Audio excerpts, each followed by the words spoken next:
ہم جو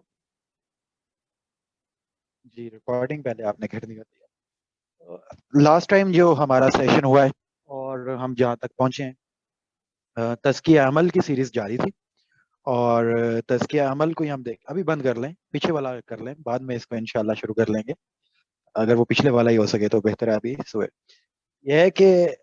تزکیہ عمل جو ہے اس کی ہماری سیریز جاری تھی، اور اس کے اندر ہم نے چند بنیادی عنوانات کا مطالعہ کیا تھا، اور کچھ چیزیں میں نے آپ کے سامنے تزکیہ عمل کے پوائنٹ آف ویو سے پیش کی تھیں. اور اگر ہم ان کو دوبارہ سے یعنی کہ ریوائیو کر لیں اپنے مائنڈ کے اندر، تو وہ یہ تھیں کہ انسان کے جو جتنے بھی ایکشنز ہوتے ہیں ان کے پیچھے جو بیسک موٹیوز ہوتے ہیں، ان کے ڈیزائرز ہوتی ہیں، نیڈز ہوتی ہیں، اس کے پیچھے لسٹ ہوتا ہے، اس کے پیچھے ایموشنز ہوتے ہیں، یا انٹلیکٹ ہوتی ہے، ریزننگ ہوتی ہے. تو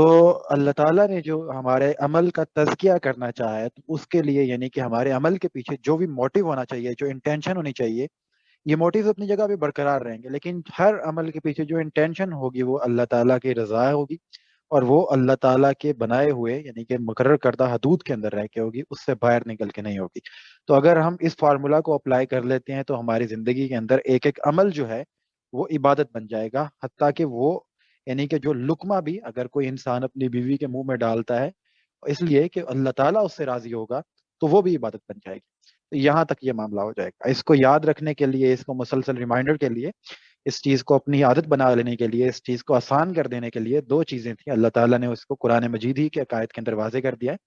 کہ چلتے پھرتے اٹھتے بیٹھتے اپنے پہلوؤں کے اوپر اللہ تعالیٰ کے ذکر کو یاد کرو، یعنی کہ اللہ تعالیٰ کو ہر معاملے سے پہلے اللہ تعالیٰ کی طرف رجوع کرو. اللہ تعالیٰ کے ذکر کو جو ہے وہ ملحوظ خاطر رکھو، ہر وقت اللہ تعالیٰ کا ذکر کرتے رہو. ذکر کرنے سے مراد یہ نہیں ہے کہ آپ تسبیح پکڑ لو، ٹھیک ہے، مطلب یہ ہے کہ اللہ تعالیٰ کی طرف اللہ تعالیٰ کو یاد رکھو اپنے معاملات سے پہلے، ہر معاملے کے اندر، ہر موڑ مڑنے سے پہلے ہم ایک بار اللہ تعالیٰ کو یاد کر لیں، اور ہر کام کرنے کے دوران مسلسل ہم اللہ تعالیٰ کو یاد کرتے رہیں. تو اس سے ایک کام ہوگا کہ ہم، اور دوسری چیز یہ تھی کہ ہم اس دنیا کے بارے میں ایک صحیح تصور یعنی کہ قائم کر لیں کہ فکر آخرت، یعنی کہ ہمیں اس دنیا کے بارے میں تصور قائم رکھنا چاہیے کہ دنیا فانی ہے اور یہ ختم ہو جانی ہے اور یہ ٹیمپرری ہے. تو فکر آخرت کو ملحوظ خاطر رکھ کے اپنا کوئی بھی عمل سر انجام دینا چاہیے کہ ایک بار یہ عمل جو ہم کر رہے ہیں اس کا ہم اللہ کے سامنے جواب دہ ہوں گے، اور جزا و سزا کا تصور ہمارے سامنے ہوگا اس عمل کے اوپر. تو دو چیزیں یعنی کہ ذکر الہی اور فکر آخرت. ذکر الہی کس طریقے سے کہ ہم ہر اپنے پہلو کے اوپر، ہر موڑ کے اوپر، ہر موڑ مڑنے سے پہلے ہم اللہ تعالیٰ کو یاد رکھ لیں، اور دوسرا یہ ہے کہ فکر آخرت کو ملحوظ خاطر رکھیے اپنے سامنے. ان دو چیزوں کو اپلائی کریں اپنی لائف کے اندر تو الٹیمیٹلی نتیجہ یہ نکلے گا کہ ہم ہر عمل جو ہے وہ اللہ تعالیٰ کی رضا کے لیے الٹیمیٹلی کرنا شروع ہو جائیں گے، اور ہم حدود الہی کی پابندی کے اندر رہنا بھی شروع ہو جائیں گے. اب معاملہ یہ ہے کہ انسان جو ہے، اس سے آگے آج کی سیشن کے اندر داخل ہوتے ہیں، اور وہ یہ ہے کہ انسان جو ہے وہ اس سے پھر بھی غافل ہو جاتا ہے، یعنی کہ ذکر و فکر سے بھی غافل ہو جاتا ہے. تو اس کو ذکر و فکر کی غفلت سے بچانے کے لیے بھی اللہ تعالیٰ نے ایک یعنی کہ عظیم و شان اہتمام کیا ہے. تو ذکر و فکر کی یعنی کہ گمراہی سے، ذکر و فکر سے، غافل ہو جانے سے، اس غفلت سے بچانے کے لیے اللہ تعالیٰ کی مسلسل یاد کو قائم رکھنے کے لیے بھی اللہ تعالیٰ نے ایک غیر معمولی انتظام فرمایا ہے،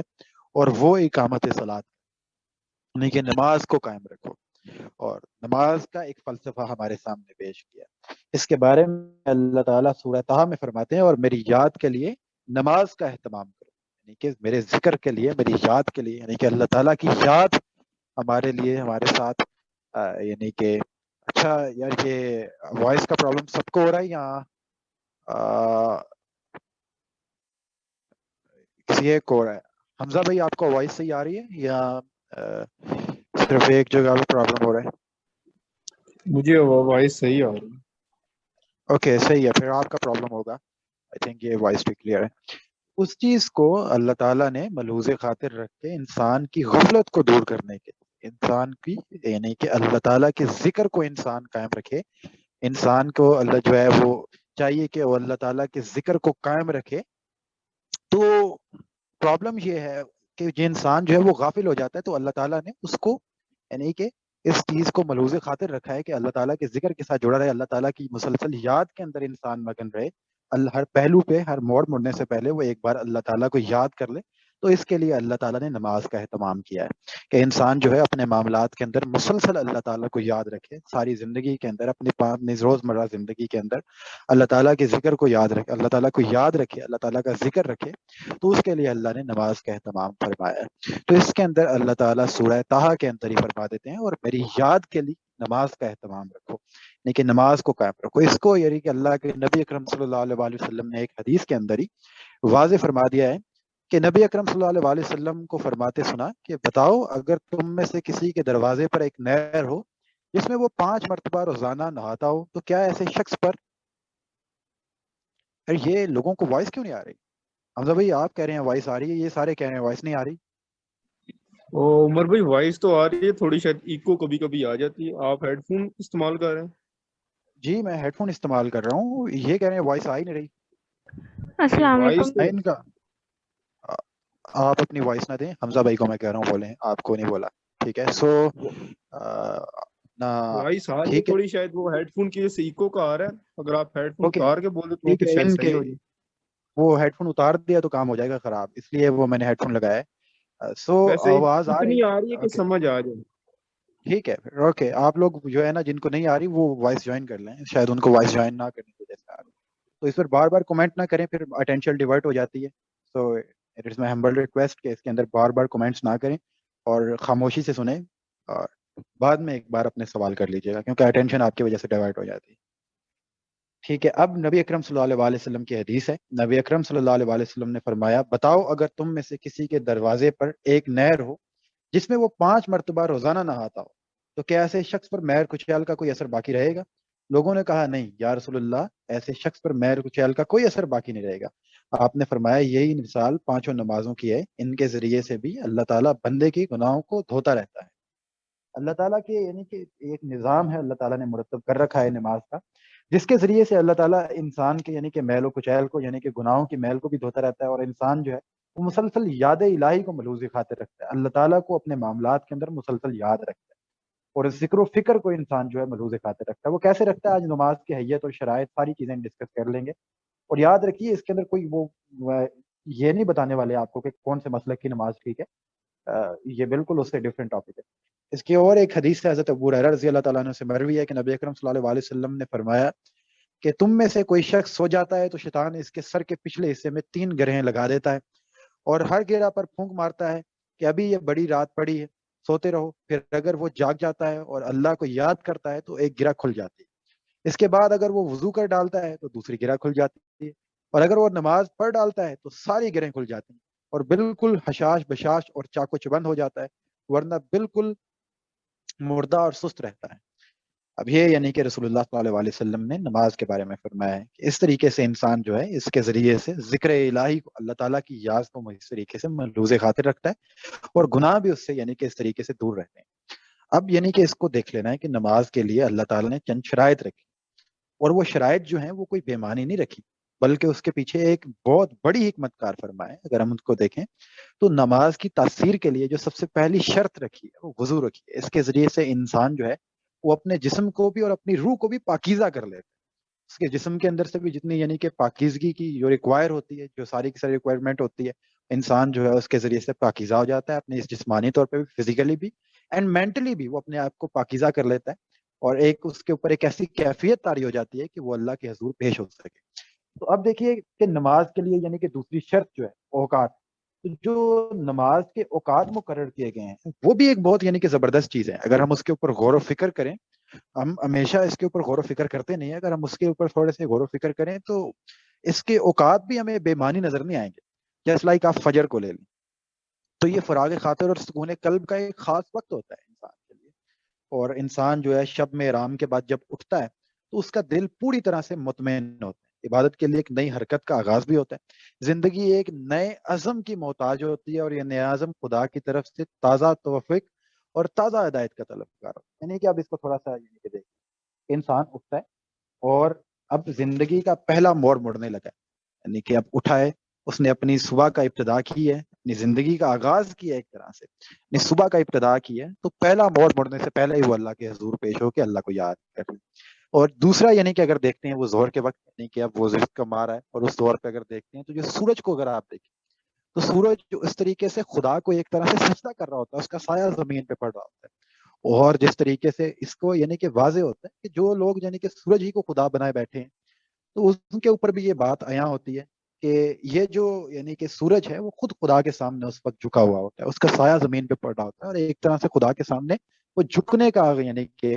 اعلان کر رہا ہوتا ہے۔ تو انسان کو بھی چاہیے کہ وہ کسی اور کو معبود نہ بنائے، بلکہ وہ اللہ ہی کے سامنے جھکے، اسی کے سامنے اسی کو اپنا معبود بنائے۔ اثر کا وقت جو ہے اس کو ایک اور چیز کی منادی کر رہا ہوتا ہے، یعنی کہ ہر عروج کے لیے ایک زوال ہوتا ہے کہ وہی جو سورج ہے، وہی جو دوپہر ہے، وہ پورے اپنے شباب کے اوپر چمک رہی تھی، پوری گرمی کا اظہار کر رہی تھی، تو اب وہ اپنے یعنی کہ ڈوبنے کے اوپر آ گئی، یعنی کہ آپ دیکھیں کہ اس کو زوال آ رہا ہے، اب ٹھنڈک آ رہی ہے شام کی، آہستہ آہستہ دیکھتے ہیں اگر آپ دیکھتے ہیں تو اس سے ایک چیز ظاہر ہوتی ہے کہ ہر عروج کو ایک زوال ہے، اور ہمیشہ رہنے والی ذات جو ہے وہ صرف اللہ تعالیٰ کی ذات ہے۔ مغرب کی طرف اگر آپ دیکھیں تو وہ ایک نئی حقیقت کا آغاز ہوتا ہے، یعنی کہ آپ دیکھیں کہ ایک صبح جو ہے اس کی روشنی ڈھل جاتی ہے، اور ایک انسان ایک نئی دنیا کے اندر داخل ہوتا ہے، اور اس طریقے سے ایک انسان کی حیات بعد موت، زندگی بعد موت کا ایک نمونہ دیکھتا ہے کہ ایک طرف یعنی کہ اگر آپ دیکھتے ہیں کہ صبح جو سورج اپنی پوری یعنی کہ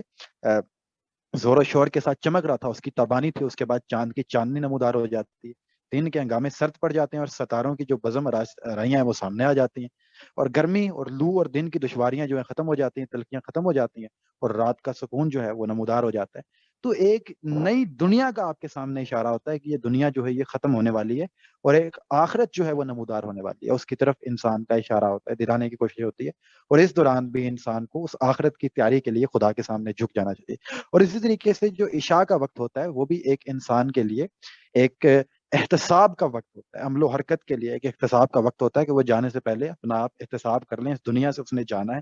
ایک دنیا سے اس کی رخصت ہونی ہے، تو اس رخصت سے پہلے یعنی کہ اپنا احتساب کر لے، تو اس کے لیے وہ خدا کے سامنے جھک جائے۔ تو یہ جتنے یعنی کہ نماز کے اوقات ہیں، اس کے اوپر اگر ہم غور کر کے دیکھیں تو اس کے اندر ہمارے لیے ایک عظیم و شان نشانیاں موجود ہیں ان تمام یہ پانچوں اوقات کے اندر۔ تو اگر ہم اس کے اوپر غور و فکر کر کے دیکھیں، یہ جتنی شرائط رکھی گئی ہیں نماز کی، تو یہ کوئی بے معنی نہیں ہے، اس کے پیچھے عظیم مقصد کار فرما ہے کہ وہ یعنی کہ وضو ہو یا اوقات ہو،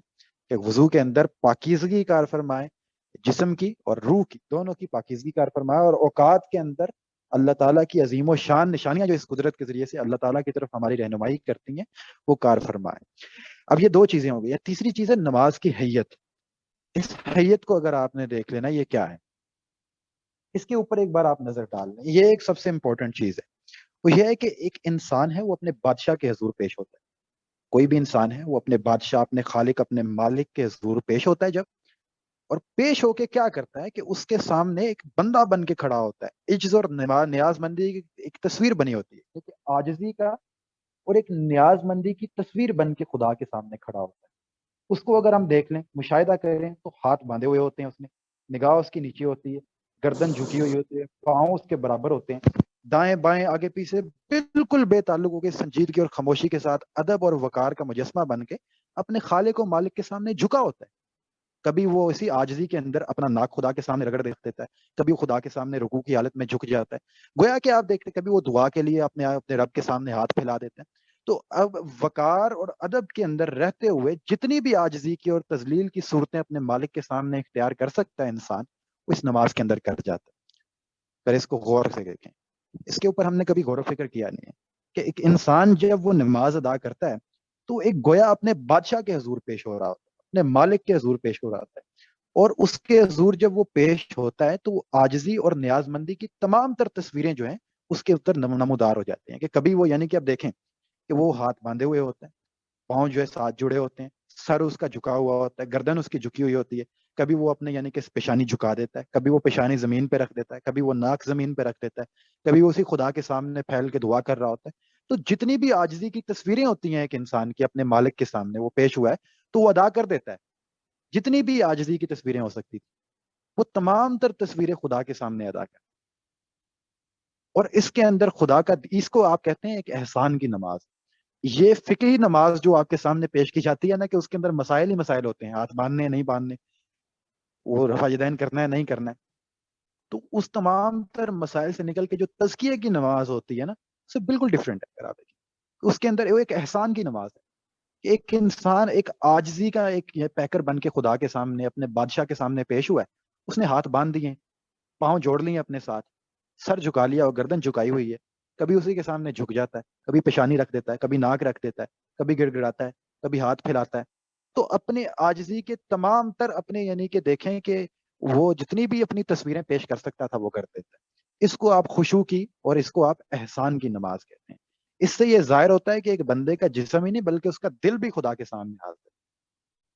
اس فلسفی کے ساتھ آپ نے اپنے نماز کو اگر پڑھیں تو پڑھ کے دیکھیں کہ وہ خدا کے سامنے جب پیش ہو رہا ہے تو وہ سارا کچھ خدا کے سامنے کس طریقے سے جھکا رہا ہے. وہ ایک صرف ایکسرسائز نہیں کر رہا, ورزش نہیں کر رہا. تو اب آپ دیکھتے ہیں کہ جو لوگ یعنی کہ نماز پڑھ رہے ہوتے ہیں, کبھی وہ داڑھی کھجر رہے ہوتے ہیں, کبھی وہ سر کے اندر جو ہے وہ ہاتھ مار رہے ہوتے ہیں, وہ کبھی وہ یعنی کہ نماز کے اندر وہ ہوتے ہیں, ان کی سوچیں بازار کے اندر ہوتی ہیں, جسم حاضر ہوتا ہے, روح بازار میں ہوتی ہے. کبھی شغل کر رہے ہوتے ہیں, کبھی خارش کر رہے ہوتے ہیں, کبھی آنکھیں مل رہے ہوتے ہیں, تمام کام کر رہے ہوتے ہیں, کبھی گربان سے کھیل رہے ہوتے ہیں, کبھی اپنی قمیض سے کھیل رہے ہوتے ہیں. تو ڈفرینٹ کام انسان کر رہے ہوتے ہیں. وہ داڑھی رکھی ہوتی ہے, وہ داڑھی کے ساتھ کھیل رہے ہوتے ہیں. تو اس سے یہ ظاہر ہوتا ہے کہ اس سے فلسفی سے واقف ہی نہیں ہے نماز کی, کہ نماز ہے کیا. کہ وہ ایک بندہ اپنے خدا کے حضور, خدا مطلب اپنے بادشاہ کے حضور پیش ہوا ہے, اور پیش ہوتے ہوئے اپنی یعنی کہ ظاہر کے اعتبار سے اس نے اس کے سامنے اپنی عاجزی کی تمام تر تصویریں پیش کر ڈالی. کہ وہ کبھی اس کے سامنے جھک جاتا ہے,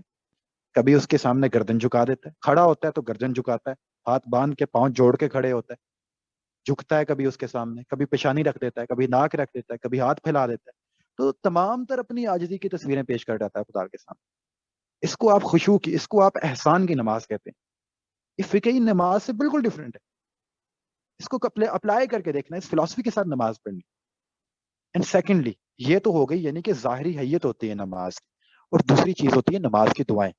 اب ذرا اس کو آپ اپنے سامنے رکھنا ہے, آگے لے کے آئیں, ذرا اس تصویروں کو شو کروائیں, ان کے سامنے رکھتے ہیں ایک بار تصویر کو,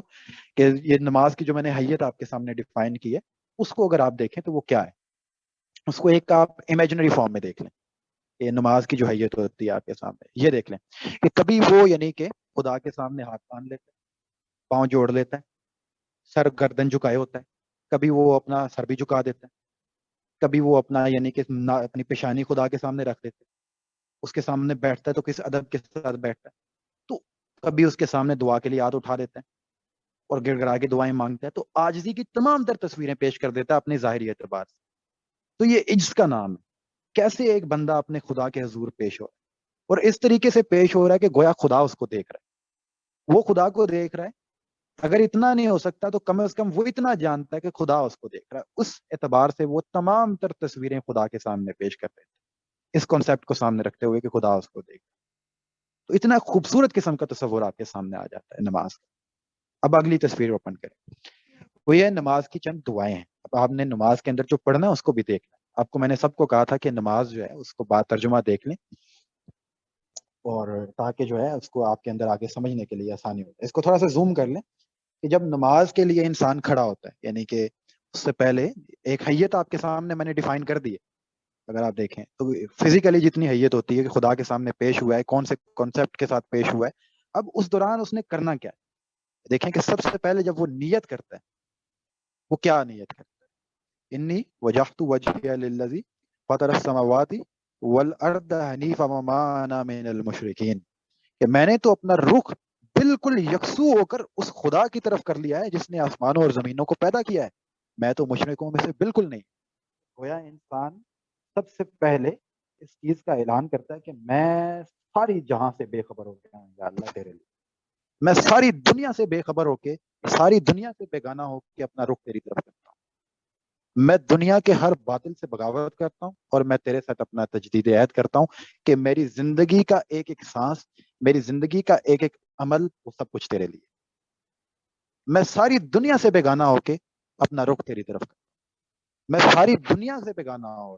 میں ساری دنیا کو تیرے لیے چھوڑ دوں, میں ساری دنیا کو تیرے اوپر قربان کرتا ہوں. یا ان ساری دنیا کو میں آپ کے لیے قربان کرتا ہوں, سب سے بیگانہ ہوں, میں رخ صرف تمہاری طرف کرتا ہوں. تو ہی زمین و آسمان کا رب ہے, تو ہی میرا مالک ہے, اور میں تیرے ساتھ کسی کو شریک نہیں ٹھہراتا اس عمل کے اندر. گویا کہ میں اللہ کے علاوہ تمام تر باطلوں سے بغاوت کا اعلان کر رہا ہوں, اور اللہ کے ساتھ ایک وفاداری کا عہد کر رہا ہوں کہ میں اپنا رخ آپ ہی کی طرف رکھوں. کہتے ہیں کہ مسجد کے اندر نماز ہوتی ہے, جو سیکولرزم ہے ایک طرح سے ہمارے سامنے پوائنٹ آف ویو ہے, کہ مسجد کے اندر نماز پڑھیں, اس سے باہر نکل کے جو ہے وہ کوئی یعنی کہ اپنے مذہب کو فالو کرنا ہے تو وہ مسجد کے اندر رہ کے کرنا ہے، اس سے باہر نکل کے نہیں کرنا. تو نماز تو شروع اس طریقے سے ہو رہی ہے. انسان کی تربیت ہے ایک انسان عجز اور نیاز مندی کے ساتھ خدا کے سامنے جھکے ہوئے اس بات کا اقرار کرتا ہے کہ یا اللہ میں صرف تیری طرف اپنا رخ کر رہا ہوں اور میں دنیا کے تمام تر باطلوں سے بغاوت کا اعلان کرتا ہوں. میں تیرے ساتھ کسی کو شریک نہیں کرتا. میں دنیا کے تمام تر باطلوں سے بغاوت کا اعلان. ابراہیم علیہ السلام کی یعنی کہ اگر آپ دیکھیں یہ دعا کیا ہے، یہ سورہ الانعام کی آیت نمبر 79 ہے کہ ابراہیم علیہ السلام اپنی قوم کے سامنے کھڑے ہو کے، ساری قوم ایک طرف کھڑی ہوئی ہے، نمرود ایک طرف کھڑا ہوا ہے، اور اس کے سب کے سامنے ابراہیم علیہ السلام کھڑے ہو کے کہتے ہیں میں اپنا رخ اللہ کی طرف رکھتا ہوں، وہی ساری کائنات کا رب ہے، میں مشرکوں میں سے نہیں ہوں، مجھے صرف اپنے رب کے اوپر بھروسہ ہے. تو ایک انسان صرف مسلی نہیں بلکہ ایک صف شکن مجاہد کی حیثیت سے خدا کے سامنے پیش ہوتا ہے ہر وقت. اور پیش ہوتے ہی وہ اپنے اس چیز کا اقرار کرتا ہے کہ اللہ میں نے دنیا کے تمام تر باطلوں سے رخ موڑ کے صرف آپ کی طرف اپنا رخ کر لیا. میں ہر باطل سے بغاوت کا اعلان کرتا ہوں اور میں آپ کے ساتھ تجدید عہد کرتا ہوں. میں اپنا عہد وفاداری آپ ہی کے ساتھ رکھتا ہوں. میں آپ ہی کے لیے میری زندگی کے اندر تمام تر اعمال، میری قربانیاں، نمازیں، ایک ایک عمل صرف آپ کے لیے. میرا حسد، میرا بغض، میری محبت، نفرت، سب کچھ یا اللہ آپ کے لیے. میری نمازیں، میری قربانی، میرا جہاد، میری جدوجہد، میرے تمام اعمال، میرا مال جان، سب کچھ آپ کے لیے. اور آپ کے مقابلے میں جو کھڑا ہوگا میں اس کے مزید اس سے بغاوت کا اعلان کروں. ایک انسان کا تجدید عہد ہے خدا کہ وہ اپنے مالک کے حضور عاجزی اور نیاز مندی کے ساتھ پیش ہو رہا ہے، اور پیش ہوتے ہی سب سے پہلے اس بات کا اقرار کرتا کہ میں اپنا رخ آپ کی طرف رکھوں. اگلی چیز، اگلی دعا، اس سے بہترین دعا جو ہے وہ دنیا کے اندر کوئی نہیں ہو سکتی جو انسان کے منہ کے اوپر اللہ تعالیٰ نے خود جاری کروائی، اور وہ ہے سورہ فاتحہ. اس کے بعد یعنی کہ نیت کے بعد انسان جو ہے جو فرائض کے اندر آتا ہے وہ یہ ہے کہ اس سے پہلے آپ نے دیکھنا ہے کہ اس سے پہلے یہ کر کے تو اس کے بعد ایک بندہ خدا کی تکبیر کا اعلان کرتا ہے کہ اللہ سب سے بڑا ہے، اور جھک کے نہیں، چھپ کے نہیں، بلکہ اپنے ہاتھوں کو اٹھا کے بلند کر کے اللہ کی تکبیر کا اعلان کہ میرا اللہ سب سے بڑا ہے.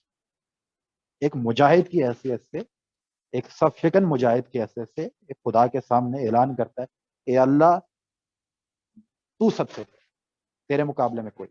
اور ہاتھوں کو اٹھا، اس چیز کی پریکٹس ہو رہی ہے کہ آپ نے دنیا میں اتر کے کیا کام کرنا،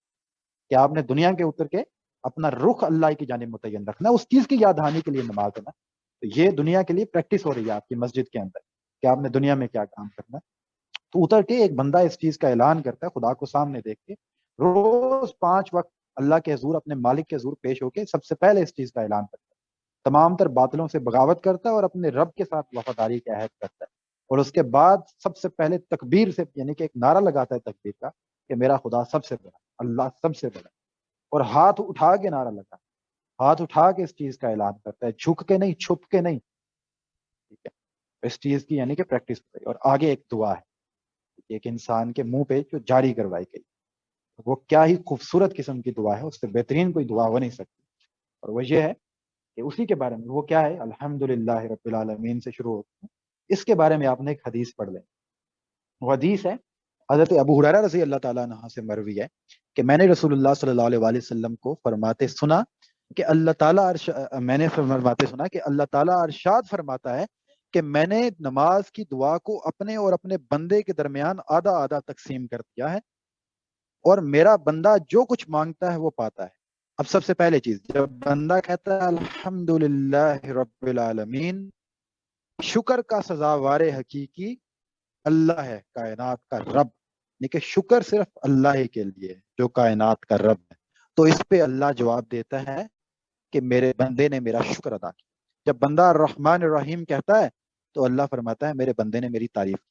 جب وہ جزا و سزا کے دن کا مالک کہتا ہے کہ اللہ ہے تو اللہ فرماتا ہے میرے بندے نے میری بڑائی بیان کی. جب وہ یہ کہتا ہے کہ ہم تیری بھی بندگی کرتے ہیں اور تجھی سے مدد مانگتے ہیں تو اللہ کہتا ہے کہ یہ حصہ میرے اور میرے بندے کے درمیان آدھا آدھا ہے، مشترک ہے. میں نے اپنے بندے کو وہ دیا جو اس نے مجھ سے مانگا. پھر جب بندہ ہمیں سیدھے راستے کی ہدایت بخش اور ان لوگوں کے راستے کی جن پر تو نے اپنا فضل فرمایا، جو نہ مغضوب ہوئے اور نہ گمراہ ہوئے،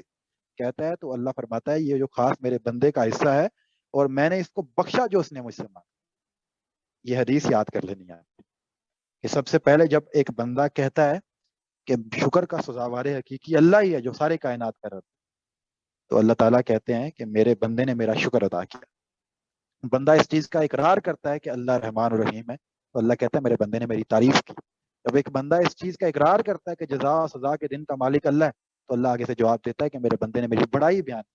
جب وہ یہ کہتا ہے کہ ہم تیری ہی بندگی کرتے ہیں اور تجھی سے مدد مانگتے ہیں. دیکھیے خدا کے سامنے، اپنے مالک کے سامنے، اپنے بادشاہ کے سامنے پیش ہو رہے ہیں آپ روز، اور اس کے سامنے اس چیز کا اقرار کر رہے ہیں، یہ چیز کا اعلان کر رہے ہیں، اور وہ آگے سے آپ کو یہ جواب دے رہا ہے. تصور کرنا ہے اپنے مائنڈ کے اندر نماز پڑھتے ہوئے اس چیز کو کہ آپ اپنے مالک سے یہ بات کر رہے ہیں اور آپ کا مالک آگے سے آپ کو یہ جواب دے رہا ہے میرے بندے نے میرا شکر. اپنے بادشاہ سے یہ بات کر رہے ہیں، اپنے بادشاہ کے سامنے پیش ہو رہے ہیں اور کہہ رہے ہیں اللہ شکر تو صرف تیرے لیے ہے، اس کا حقدار صرف تو ہے کیونکہ کائنات کا رب تو صرف تو ہے. اور آگے سے بندے کو کہتا ہے تو نے میرا شکر ادا کیا، خوش ہوتا ہے. وہ کہتا ہے کہ اللہ رحمان الرحیم ہے تو اللہ آگے سے جواب دیتا ہے میرے بندے نے میری تعریف کی ہے، اللہ آگے سے خوش ہوتا ہے. وہ کہتا ہے کہ جزا و سزا کے دن کا مالک اللہ ہے، اللہ آگے سے خوش ہوتا ہے، اللہ کہتا ہے میرے بندے نے تو میری بڑائی بیان کی ہے. اس کے بعد جب ایک انسان کہتا ہے کہ ہم تجھ ہی سے مدد مانگتے ہیں، تیری ہی بندگی کرتے ہیں، تو اللہ کہتا ہے یہ میرا اور تیرا آدھا آدھا حصہ، تو نے مجھ سے مانگا میں نے تجھے عطا کیا. پھر جب بندہ کہتا ہے یہ اللہ ہمیں سیدھے راستے کی ہدایت دے، ان لوگوں کی طرح جو مغضوب ہوئے اور گمراہ ہوئے ان سے بچا کے رکھے، تو اللہ کہتا ہے تو مجھ سے جو مانگ رہا ہے یہ تیرا حصہ ہے، میں تجھے بخشوں. آپ روز اپنے خدا کے سامنے، اپنے بادشاہ کے سامنے پیش ہو رہے ہیں، پچھلے تمام چیزوں کو ساتھ کنیکٹ کر کے دیکھتے ہیں کہ کس انداز سے پیش ہو رہے ہیں، کہ تمام تر باطلوں کو یعنی کہ ان سے بغاوت کا اعلان کر کے، تمام تر دنیا کے باطلوں سے بغاوت کا اعلان کر کے اور اللہ ہی سے تجدید عہد کر کے، اللہ ہی کا بڑائی بڑائی بیان کر کے یہ اللہ کے سامنے باتیں کر رہے ہیں کہ اللہ تو ہی سب سے بڑا ہے، تو ہی شکر کا حقیقی سزاوار ہے، اللہ تو ہی جزا و سزا کے دن کا مالک رحمان اور رحیم ہے. اور اللہ آگے سے اس طریقے سے آپ کو جواب دے رہا ہے. پھر اللہ سے آپ مانگتے ہیں، اللہ کہتے ہیں مل گیا تجھے. اللہ سے آپ مانگتے ہیں، اللہ کہتے ہیں عطا کیا.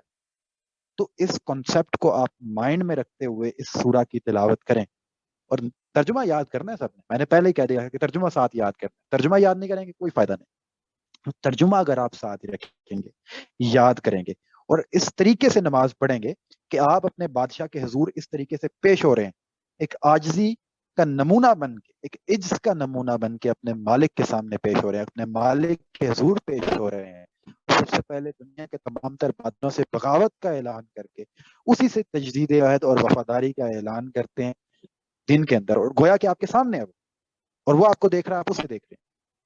ہیں. اور اس کے بعد یعنی کہ تکبیر کا اعلان کر کے اس کے بعد یہ کہتے ہیں کہ اللہ شکر صرف تیرے لیے کیونکہ رب کائنات کا ساری کی ساری کا تو ہے. اور اللہ آگے سے جواب دیتا ہے، پھر آپ اللہ کی تعریف کرتے ہیں، پھر اللہ آگے سے جواب دیتا ہے، پھر آپ اللہ کو کچھ کہتے ہیں، پھر اللہ آگے سے جواب دیتے ہیں، پھر اللہ سے مانگتے ہیں، پھر اللہ کہتے ہیں دیا، پھر مانگتے ہیں، اللہ کہتے ہیں دیا. اس چیز کو مائنڈ میں بار بار ریمائنڈ کر کے اس کے معنی سمجھ کے اگر ہم نماز پڑھنا شروع کر دیں تو انسان کی روح وجد کے اندر اس کو مطلب سمجھ آنا شروع ہو جاتا ہے کہ میں کیا کر رہا ہوں. اس کو پتہ چل جاتا ہے کہ اس وقت ہو کیا رہا ہے. کتنی بڑی حقیقت ہے یہ اس طرف ہو رہی ہے اس وقت. انسان اس کو انتر منتر جنتر سمجھ کے پڑھتا چلا جاتا ہے، پتہ ہی نہیں ہے کہ ہو کیا رہا ہے. اور پھر اس کا آخری نتیجہ یہی نکلتا ہے کہ بندہ جو ہے پھر اس سے بے خبر ہو جاتا ہے، اس کا دل نہیں لگتا پھر اس کی نمازوں کے اندر، اس کو پتہ ہی نہیں کہ کیا ہو رہا ہے، کر کیا رہا ہے، وہ چل کیا رہا ہے یہاں پہ. اس کو جب یہ پتہ ہی نہیں ہوگا تو ہوگا کیا آگے؟ پھر یہی ہوگا نا آخر کار. یہ نماز تو وہ ایک رسم بن جاتی ہے ہمارے لیے، اور پھر وہ انگریز کہے گا کہ مسجد کے اندر بیٹھ کے پڑھ لو بس ٹھیک ہے. حالانکہ پتہ ہی نہیں ہوگا کہ نماز کے اندر چل کیا رہا ہے. ایک بندہ اس میں اندر دن میں 5 مرتبہ اپنے بادشاہ کے حضور پیش ہو کے اس چیز کا اقرار کر رہا ہے، اور اس کی مینیفیسٹیشن اس نے دنیا میں اتر کے کرنی ہے جس چیز کا وہ اقرار وہاں پہ کر رہا ہے. ایسے جس طریقے سے روز اپنے باپ کے پاس آ کے کچھ چیزوں کا اقرار کرے اور باہر جا کے بالکل ہی اس سے یعنی کہ ڈفرینٹ بہیو کرے. یہ کیسی بات ہے؟ یہ کیا چل رہا ہے یہاں؟ سو یہ سب سے پہلے سورہ فاتحہ جو قرآن مجید کے اندر یعنی کہ ہماری سب سے پہلی دعا ہے تو سامنے رکھا گیا. اس کے یہ حقیقی معنی اور مفہوم کے ساتھ اگر آپ پڑھنا شروع کریں، اس طریقے سے اس سورہ کو ادا کریں، اس نماز کے دوران اس تاثیر کے ساتھ ادا کریں، تو آپ کو ابراہیم کی حنیفیت ادا ہوگی، یعنی کہ حلاوت عطا ہوگی، اور ساتھ میں ایک روحانیت عطا ہوگی. ایک روحانی طور پہ آپ کے اوپر ایک وجد کی کیفیت طاری ہو جائے گی، اور یہ احسان کی نماز ہوگی. اچھا، سورہ فاتحہ کے آگے آپ نے قرآن کی کوئی بھی سورہ پڑھنی،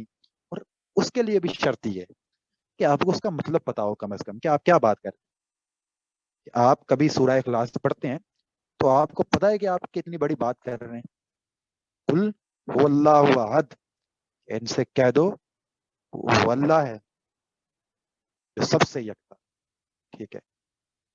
آپ کیسے مطلب کس طریقے سے کبھی اس کے اندر انذار و تبشیر ہے،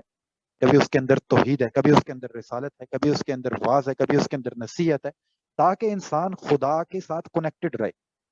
وہ اللہ کی بڑائی بیان کرتا ہے. تو اس کے لیے لازمی ہے نہیں کہ وہ اللہ کو یاد رکھے، اس کے لیے وہ قرآن مجید کی جو بھی صورت آگے تلاوت کر رہا ہے اس کا مطلب اس کو پتا ہو. ٹھیک ہے، تو اس کے ساتھ وہ اس کے اندر کبھی انذار و تبشیر کی ہو سکتی ہے، کبھی واز و نصیحت کی بھی ہو سکتی ہے، لیکن مطلب پتا ہونا لازم ہے. ویسے کوئی پتہ نہیں چلے گا، ویسے کوئی مزہ نہیں آئے گا. تو کوشش کریں کہ جو پچھلی صورت آپ کی چل رہی ہے نا، جس طریقے سے آپ خدا کے حضور پیش ہوتے ہیں، تو سورہ وہی پڑھیں، قرآن مجید کی سلیکٹ کر لیں، رکوع پڑھ لیں، سورہ پڑھ لیں جس کا مطلب آپ کو پتا ہو اور وہ پچھلی چیز کے ساتھ کنیکٹ کر رہی ہو، یعنی کہ آپ کی روح وجد کے اندر آئے گی اور آپ کو یعنی کہ اس کے اندر حلاوت محسوس ہوگی. تو کنیکٹ آپ نے خود سلیکٹ کر لینی ہے قرآن کی کوئی سورہ اور پچھلی سورہ کے ساتھ کنیکٹ کر دینی ہے کہ جس طریقے سے آپ کا سیکوینس چل رہا ہے اسی طریقے سے آپ نے خدا کے حضور پیش ہونا ہے. تو کیا کرنا ہے، کون سی آیات پڑھنی ہے اور کس طریقے سے آپ نے خدا کے حضور پیش ہونا ہے. لازمی نہیں ہے کہ آپ سورہ کوثر اور سورہ اخلاص ہی پڑھتے رہیں اس کے اندر، یا قرآن مجید کی آخری 10 صورتیں یاد کر لیں اور بار بار ریپیٹ کر کے وہ پڑھتے رہیں، بلکہ یہ جو اصل مقصد ہے اس کے ساتھ آپ نے کنیکٹڈ ہونا ہے. اینڈ دین رکوع کرتے ہیں، سجود کرتے ہیں، اس کے دوران جو آپ تسبیحات پڑھتے ہیں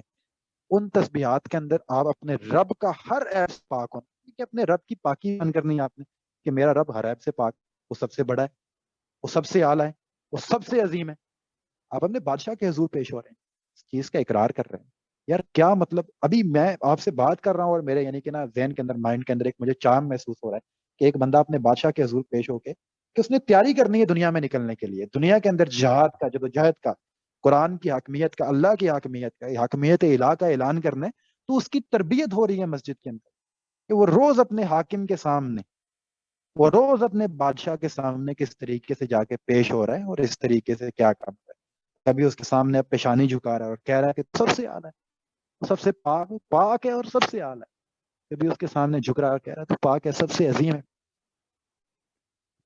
پھر اللہ آگے سے جواب دیتا ہے کہ میں نے تو سن لی تیری بات. اللہ آگے سے جواب دیتا ہے میں نے تیری بات سن لی. پھر اس کے بعد آخری 3 دعائیں، اور اس کے اندر بھی 3 بڑے حق ادا ہو جاتے ہیں کہ التحیات ہے، درود شریف اور استغفار. التحیات کے اندر ایک انسان جو ہے وہ اللہ کے حضور، سب سے بڑا حق اس کے رب کا ہے، تو سب سے پہلے جو ہے وہ تحیات میں وہ اس کے حضوری سلامی اور نیاز کا تحفہ پیش کرتا ہے، اور ساتھ ہی نبی اور اس کے نیک بندوں پر بھی سلام و رحمت بھیج دیتے خود بھی. اس کے بعد جو ہے اللہ کے بعد سب سے بڑا حق جو ہے وہ نبی اکرم صلی اللہ علیہ وسلم کا ہے. وہ ہمارے رہبر ہیں، وہ ہمارے رہنما ہیں، تو اس کے رسول اللہ صلی اللہ علیہ وسلم کے اوپر بھی یعنی کہ درود و سلام بھیجتے ہیں، اور ان کے ازواج اور ذریت کے اوپر جو ہے درود و سلام بھیجتے ہیں. اس کے بعد جو ہے تیسرا حق ماں باپ کا، قرابت مندوں کا، دینی بہن بھائیوں کا. تو ان کا حق ادا کرنے کے لیے یعنی کہ استغفار کی جو دعا پڑھتے ہیں، رب اجعلنی مقیم الصلاۃ، تو اس میں آپ دیکھتے ہیں کہ اس کی، اور اس کے بعد آخر جو آپ نماز کو ختم کرتے ہیں تو وہ بھی آپ ایک عظیم و شان طریقے سے یعنی کہ نماز کو ختم کرتے ہیں اور سلام بھیجتے ہیں اپنے رب کے حضور، اور پھر اس کے رب کے حضور سلام بھیج کے 2 بار سلام پڑھتے ہیں اور پڑھ کے پھر اپنے خدا کے حضور سے واپس آتے ہیں.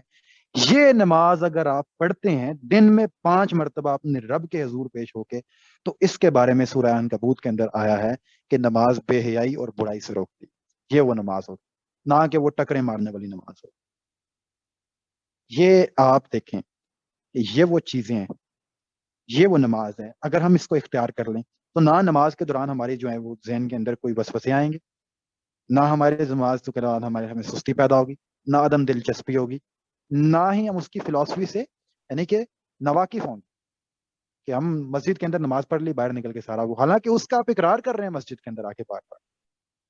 تو یہ ہماری عادت بھی بن جائے گی، ہمیں اس کے اندر خشوع بھی آنا شروع ہو جائے گا، مزہ بھی آنا شروع ہو جائے گا، ٹیسٹ بھی آنا شروع ہو جائے گا. کیا زبردست قسم کا یہ کام ہوگا. اور اس کے ذریعے سے انسان مسلسل ذکر الہی کرتا ہے کہ روز اپنے خدا کے حضور پیش ہو رہا ہے، روز اپنے بادشاہ کے حضور پیش ہو رہا ہے. تو ایٹ دا اینڈ روز 5 مرتبہ وہ اللہ کے حضور پیش ہوگا، اس طریقے سے پیش ہوگا تو الٹیمیٹلی اس کے سارے اعمال جو ہیں وہ اس کے جو بنیادی محرک ہے وہ اللہ کی رضا بن جائے گا. اس کے علاوہ رہے گا ہی کچھ نہیں اس کی لائف کے اندر، سب ختم ہو جائے گا اللہ کی رضا کے علاوہ. مین موٹیو، مین گول وہی بن کے رہ جائے گا. اور کوئی ہو بھی نہیں سکتا کہ اگر ہم اس کو دیکھیں تو یہی ہوگا. اس کے علاوہ کوئی اور موٹو کوئی اور گل بن بھی نہیں سکتا اس کے علاوہ. کہ اگر وہ نماز کو اس طریقے سے ادا کرنا شروع کرتا ہے کہ روز 5 مرتبہ اپنے رب کے حضور اس طریقے سے پیش ہوتا ہے تو کس طریقے سے وہ پاکیزہ بھی ہو جائے گا. اس کے اعمال کا دار و مدار نصب العین سارا کچھ خدا کی رضا بن جائے گا. ذکر الہی بھی وہ کرتا رہے گا, فکر آخرت بھی اس کے سامنے رہے گی. اسی نماز کے دوران وہ یعنی کہ وہ کوئی نہ کوئی سورہ پڑھے گا تو آخرت سے متعلق جو انذار و تبشیر کی ہے, تو ذکر الہی بھی سامنے رہے گی کیونکہ روز خدا کے حضور پیش ہو رہا ہے جس طریقے سے پیش ہو رہا ہے کہ روز گویا وہ خدا سے اپنے بادشاہ کے حضور پیش ہو کے کچھ اپنی ذمہ داریوں کا اقرار بھی کر رہا ہے, خدا سے باتیں کر رہا ہے, خدا اس کو جواب دے رہا ہے, اس کا رب اسے جواب دے رہا ہے. روز باتیں کر کے آ رہا ہے, ملاقات کر کے آ رہا ہے. گویا کہ وہ روز اپنی یعنی کہ پیشانیاں ایک عاجزی کے نمونے کے ساتھ اپنے رب کے حضور پیش کر کے آ رہا ہے. اور اتنی عظیم و شان, اتنی زبردست قسم کی یعنی چیزیں ہیں. میں کچھ گائیڈ لائنز ہیں وہ آپ کے سامنے رکھ دیتا ہوں کہ اس طریقے سے اس فلسفی کے ساتھ, اس کانسیپٹ کے ساتھ اگر جو ہم نماز کو ادا کرتے ہیں تو نہ ہم اس سے دور ہوں گے, نہ ہمارے اندر سستی آئے گی, نہ ہی ہم اس کے دوران بور ہوں گے, اور نہ ہی اس کے دوران ہمارے ذہن میں وسوسے آئیں گے, اور نہ ہی ہمارے یعنی کہ ایک معاشرے کے اندر جو ہمارے کانسیپٹس بن گئے ہیں سیکولرزم ٹائپ کے, لائک آپ جو ہیں وہ نماز پڑھیں مسجد کے اندر, اس سے باہر نکلیں تو وہ سارا کام وہی کریں. حالانکہ نماز تو ایک تربیت ہے آپ کی. اس کے دوران آپ کیا کر رہے ہیں پورا پڑھ کے دیکھ لیں نماز کے اندر آپ کر رہے ہیں کہ اے ٹو زی ایک بندہ اس کی حیت کو دیکھ لیں. اس سے پہلے دیکھ لیں کہ وہ اپنے بادشاہ کے حضور پیش ہو رہا ہے تو اس کے لیے خود کو پاکیزہ کر کے جا رہا ہے, پیش ہوتا ہے جا کے. اس کی حیت کو دیکھ لیں کہ وہ دونوں ہاتھ باندھ لیتا ہے, وہ پاؤں ساتھ جوڑ لیتا ہے, اس گردن اپنی جھکا لیتا ہے,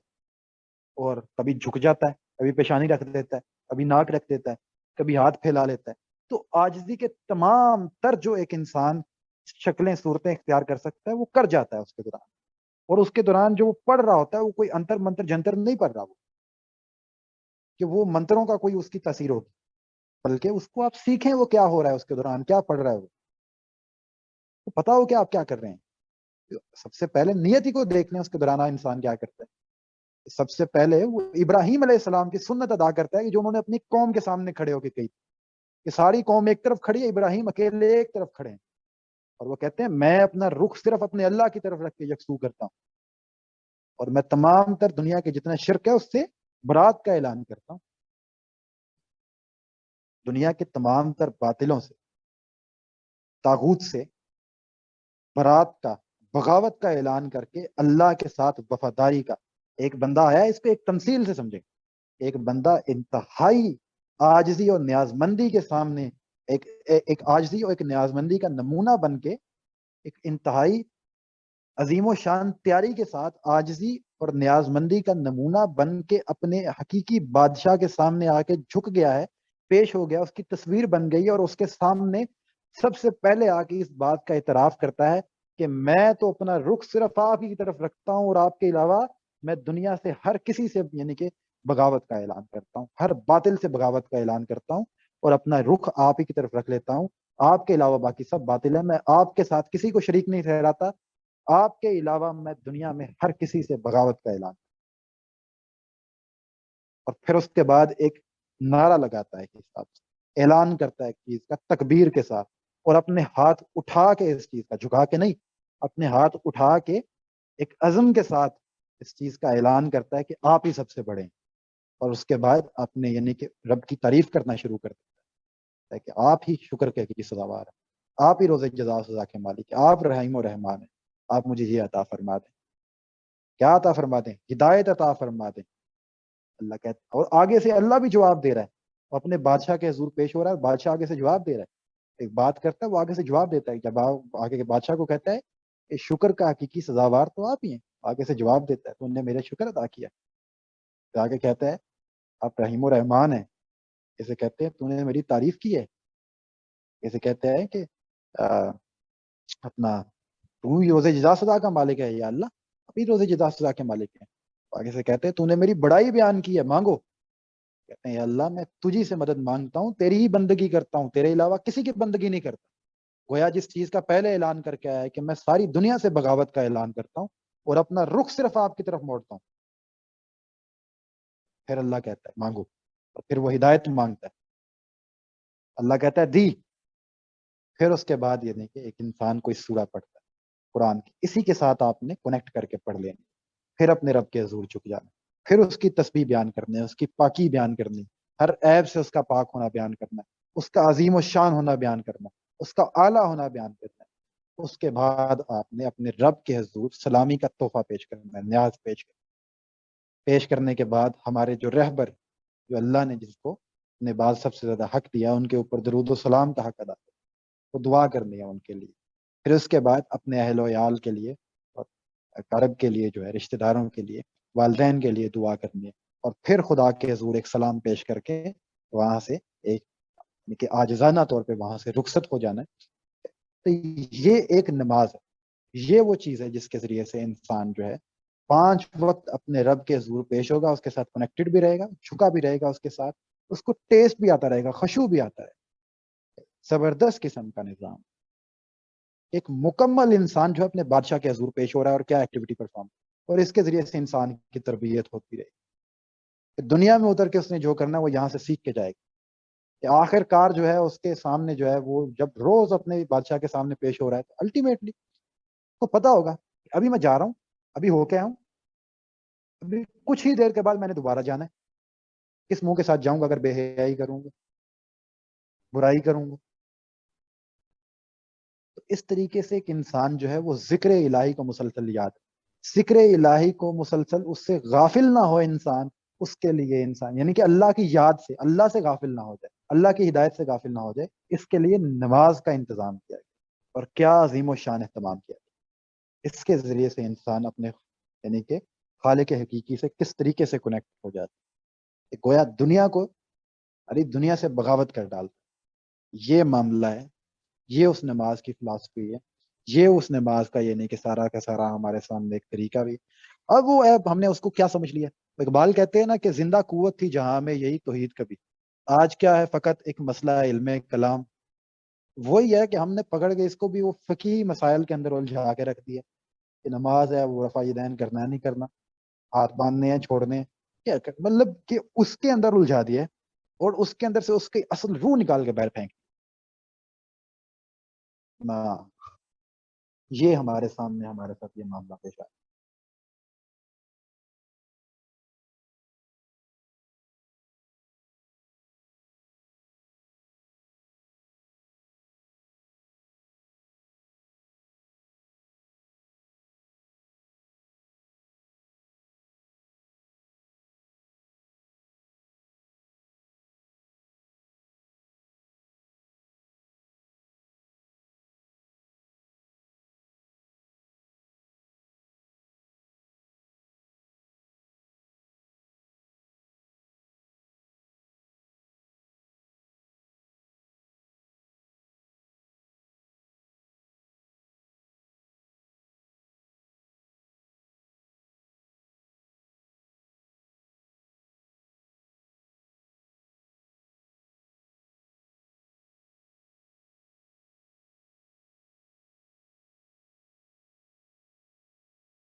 اچھا جی، مجھے میوٹ کر ڈالا تھا اللہ کے بندے، میں وہ انمیوٹ ہی نہیں ہو رہا تھا کہ ہوسٹ نے کہا ہے کہ کوئی بھی جو ہے سو سیشن ہو گیا کمپلیٹ۔ اب آپ نے جو سوال کرنا ہے وہ وائس سے بھی کر لیں یا ایسے بھی کر لیں، آپ کے اوپر ڈیپینڈ کرتا ہے۔